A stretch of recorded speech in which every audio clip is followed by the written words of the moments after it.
Asuma Sensei foi enviado em uma missão de perseguição, onde acabaria enfrentando um confronto que selaria seu destino. Enquanto um dos inimigos aguardava o companheiro, Asuma ataca de surpresa. O oponente consegue se defender, mas Shikamaru e os outros membros da equipe agem em conjunto e o apunhalam. Para a surpresa de todos, Hidan permanece vivo, mesmo após ser atingido em pontos vitais. Nesse momento, Kakuzu surge e tenta atacar Shikamaru, que se afasta a tempo, sendo protegido por Asuma, que rapidamente reagrupa a equipe. Hidan ordena que Kakuzu fique fora da luta e desenha um diagrama no chão usando o sangue. Asuma avança sozinho contra Hidan, enquanto Shikamaru e os outros se concentram em Kakuzu. Hidan lança um ataque direto, mas Asuma usa uma técnica de defesa semelhante à de Shiriko para se proteger e contra-atacar. Ele lança shurikens, mas Hidan desvia e avança em direção a Shikamaru e os outros. Asuma o segue, mas é surpreendido quando Hidan atira sua arma e o atinge de raspão no rosto. Em resposta, Asuma utiliza sua técnica de cinzas ardentes, atingindo Hidan em cheio. Após a explosão, Hidan surge com um corpo alterado, aparentemente sem ferimentos, enquanto Asuma aparece com parte do corpo afetada pelo próprio ataque, deixando a equipe em choque. Hidan revela que já havia amaldiçoado Asuma. Ele pega uma lança pontuda, afirmando que todos os preparativos estavam completos. Asuma tenta atacá-lo, mas Hidan fere sua própria perna, fazendo com que Asuma também caia, sentindo a dor e vendo sua perna sangrar. Ele percebe que seu corpo está de alguma forma conectado ao de Hidan. Quando Hidan tenta atingir o próprio coração com a lança, Shikamaru consegue paralisá-lo a tempo. Ele rapidamente compreende o funcionamento do jutsu inimigo e começa a retirar Hidan de dentro do diagrama. Quando consegue afastá-lo, Shikamaru perfura-o com suas sombras, permitindo que Asuma o atinja diretamente para finalizar o ataque.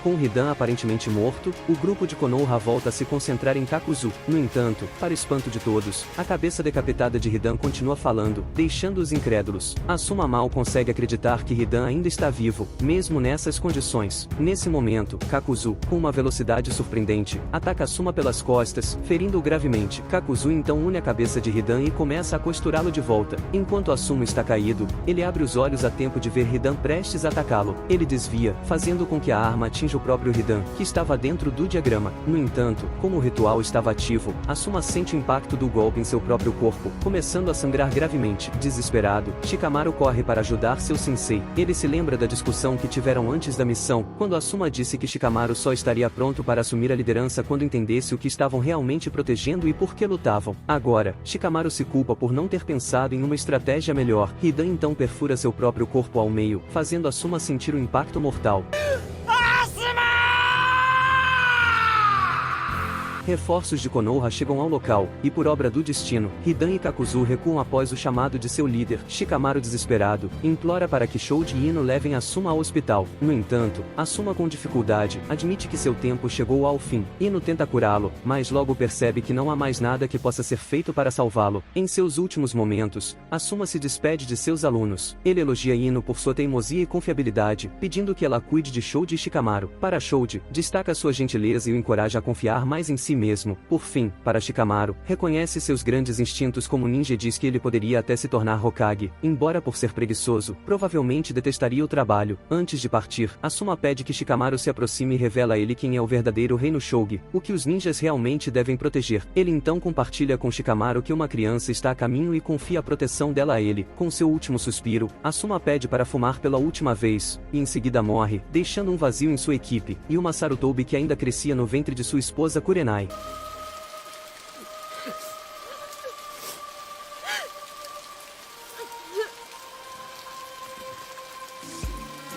O tempo passou, e agora Mirai, já jovem, se despede de uma foto de Asuma e em seguida, de sua mãe, pois recebeu sua primeira missão de Rank S. Antes de partir, ela olha para a escultura na montanha dos Hokages e pede ao seu avô Hiruzen que lhe dê força para que a missão seja um sucesso. Sua tarefa será escoltar o sexto Hokage Kakashi, e Gai Sensei em uma viagem fora da vila.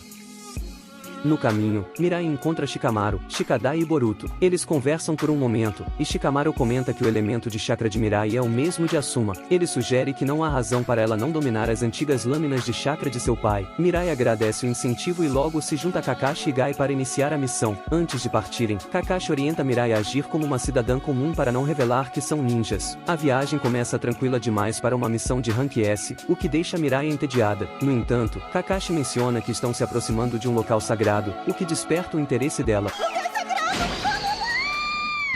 Durante o trajeto, um ladrão rouba o saco de moedas de Kakashi. Mirai reage rapidamente, captura o ladrão com um genjutsu e o entrega à guarda junto com o cúmplice. Ao retornar, ela devolve o saco de moedas e pede que Kakashi e Gai fiquem mais atentos. Kakashi, no entanto, a tranquiliza, revelando que aquele era apenas um saco falso de moedas.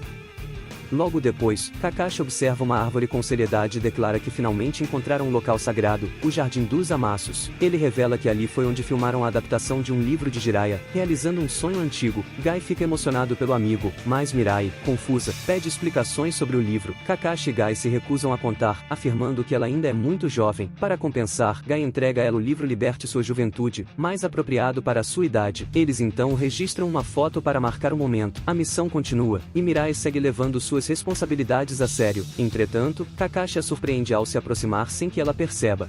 Vai acabar ficando resfriada.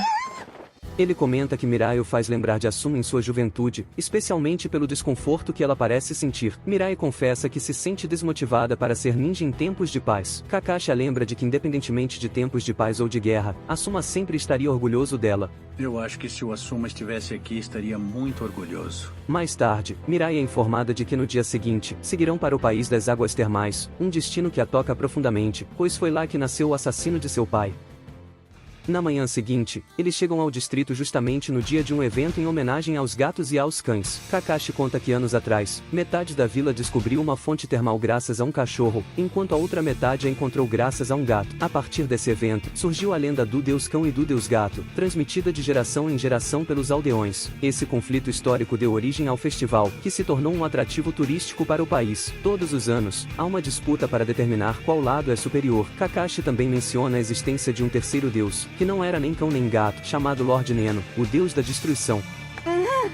Enquanto aproveitam o festival, Mirai, Gai e Kakashi testemunham Kiba defendendo os amantes de cachorros como líder do grupo, enquanto Tamaki, sua namorada, lidera o lado dos amantes de gatos. Os dois acabam se desentendendo, gerando uma típica briga de casal. Com o tempo, o clima de rivalidade entre os dois lados se intensifica, e a situação começa a sair do controle. Mirai percebe que o conflito poderia atrapalhar sua função de guarda-costas e conclui que resolver a briga entre os dois grupos faz parte de sua missão. Decidida a intervir, Mirai tenta convencer Tamaki a fazer as pazes com Kiba, mas não tem sucesso. Ela também tenta conversar com Kiba, mas ele se mostra irredutível. Quando a noite cai, a disputa entre os lados opostos atinge seu ápice. Pensando em uma solução, Mirai pede um isqueiro para Gai. Usando o estilo fogo, ela cria a imagem de um monstro imponente diante de todos.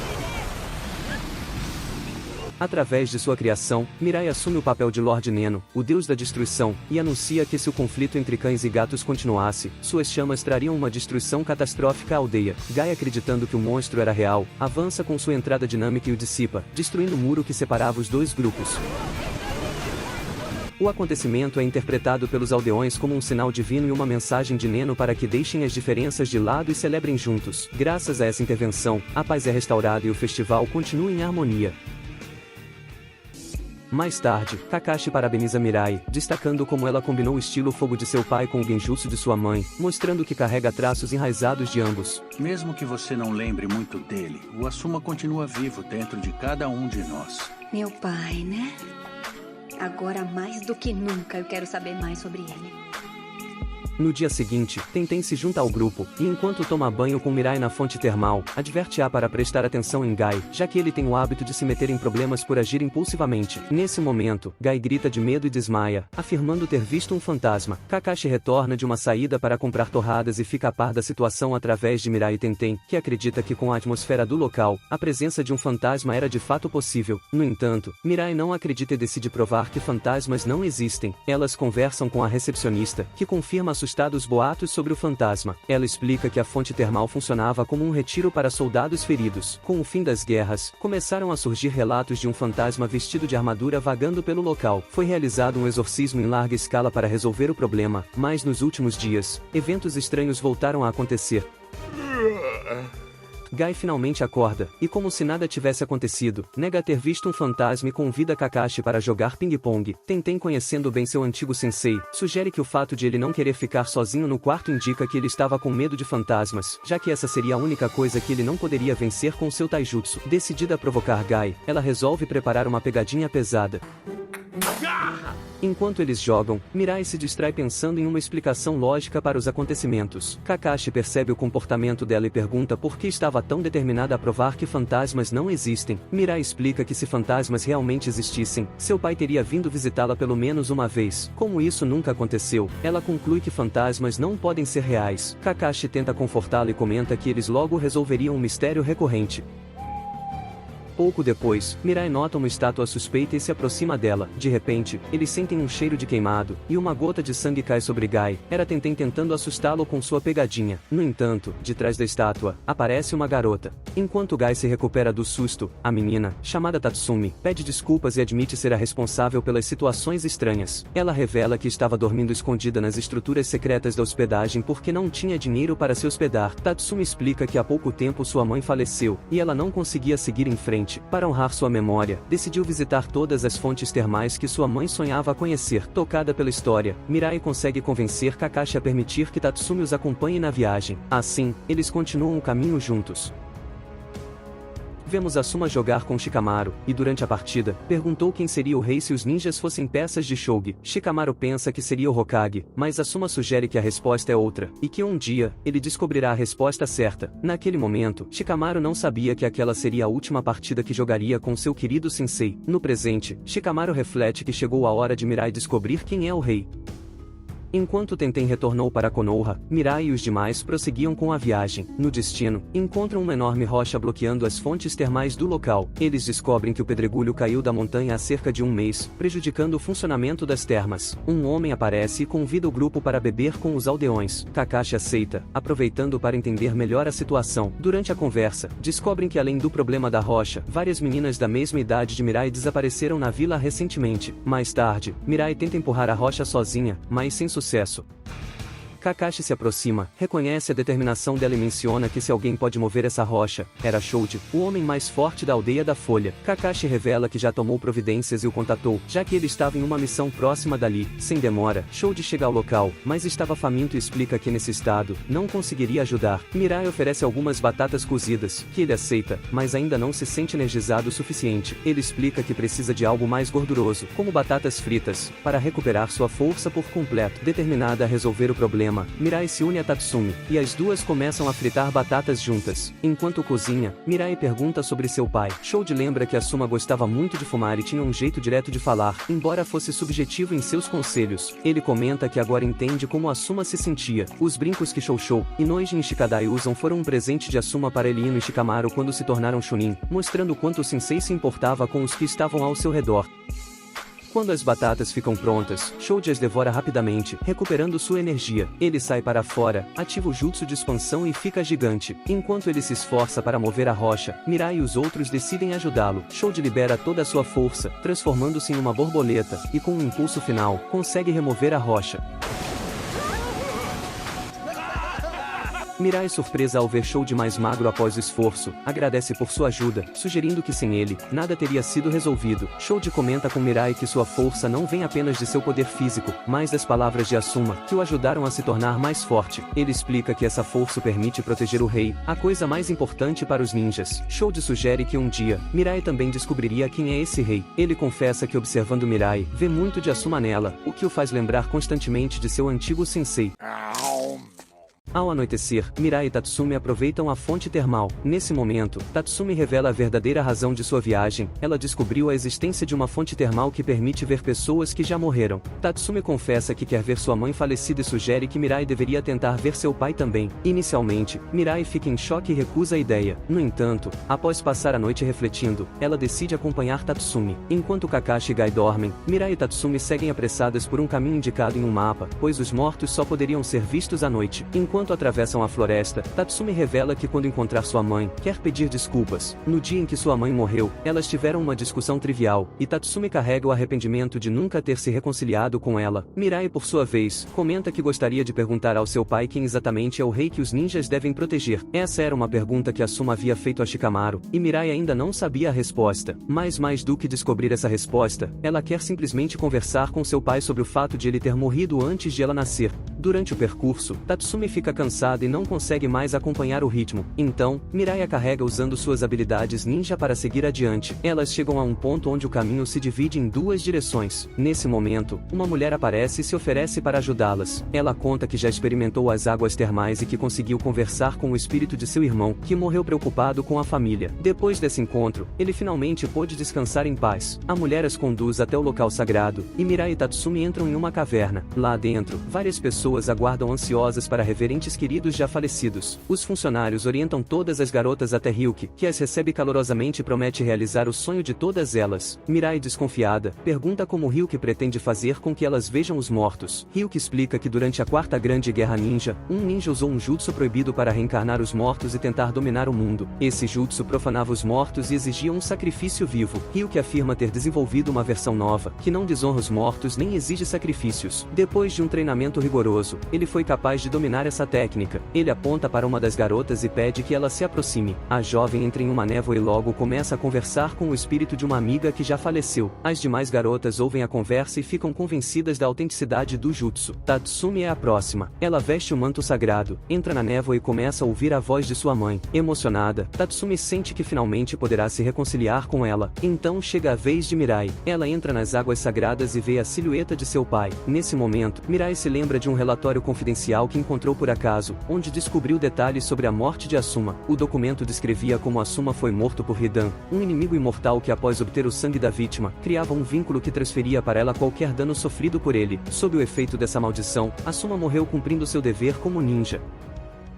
Ryuki informa as garotas que para concluírem o ritual e trazerem de volta a pessoa que mais amam, elas devem beber a chamada água sagrada. Mirai fica preocupada, temendo que Asuma não a reconheça, já que nunca se viram antes. Ryuki afirma que tem a habilidade de transitar entre o mundo dos vivos e o dos mortos e que já conheceu Asuma no outro mundo. Ele diz que Asuma deseja encontrá-la há muito tempo. Surpresa, Mirai comenta que seu nome foi inspirado em uma jogadora de shogi que seu pai admirava. Quando Ryuki confirma que Asuma lhe disse isso, Mirai desmascara ele, já que essa história foi inventada por ela. Para despertar as garotas do transe, Mirai eletrocuta a água. Ryuki reage rapidamente, tomando Tatsumi como refém. Ele revela que foi difícil reunir todas aquelas garotas e declara que irá sacrificá-las ao deus Jashin em troca da imortalidade. Mirai compreende que Ryuki é o responsável pelo desaparecimento das jovens da vila. Ryuki faz um corte em Tatsumi, lambe o sangue e vincula o corpo dela a um boneco de voodoo, forçando-a a atacar Mirai. Sem querer machucá-la, Mirai apenas tenta afastá-la. Tatsumi ataca novamente, mas de repente, sons de golpes são ouvidos do lado de fora.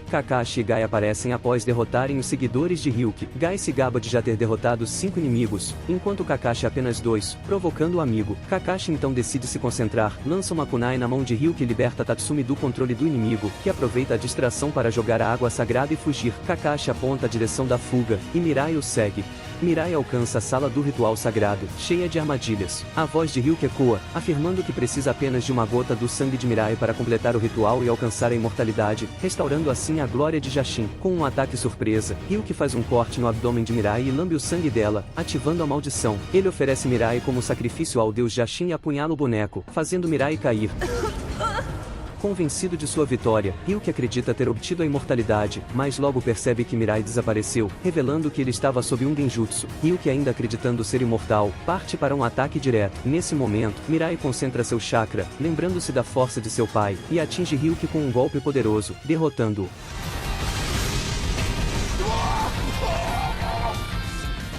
As garotas ficam salvas, e Mirai se despede de Tatsumi. Kakashi, por sua vez, comenta com Gai que se existisse uma água capaz de curar sua perna, ele a buscaria para o amigo. Gai, porém, o interrompe, dizendo que já faz 10 anos desde sua lesão. Ele tranquiliza Kakashi, afirmando que o rei agora estava em boas mãos. Gai declara que tem esperança no futuro e agradece por ter feito parte do caminho de Kakashi, tanto como Hokage quanto como amigo. Ao retornarem à vila, Kakashi e Gai confessam a Mirai que a missão sempre foi investigar o desaparecimento das garotas. Eles explicam que ocultaram a verdade para evitar que Mirai ficasse obcecada por pistas, o que poderia colocar a missão em risco. De volta a Konoha, Mirai joga shogi com Shikamaru. Durante a partida, ela diz que acredita ter descoberto quem é o rei que os ninjas devem proteger, as crianças, porque elas são o futuro do mundo shinobi. Shikamaru sorri e confirma que essa é a resposta certa, e que foi por isso que Asuma nomeou Mirai, que significa futuro.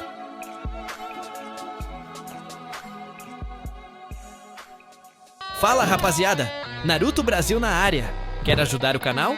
Você pode fazer uma doação via Super Thanks ou simplesmente deixar o like e se inscrever.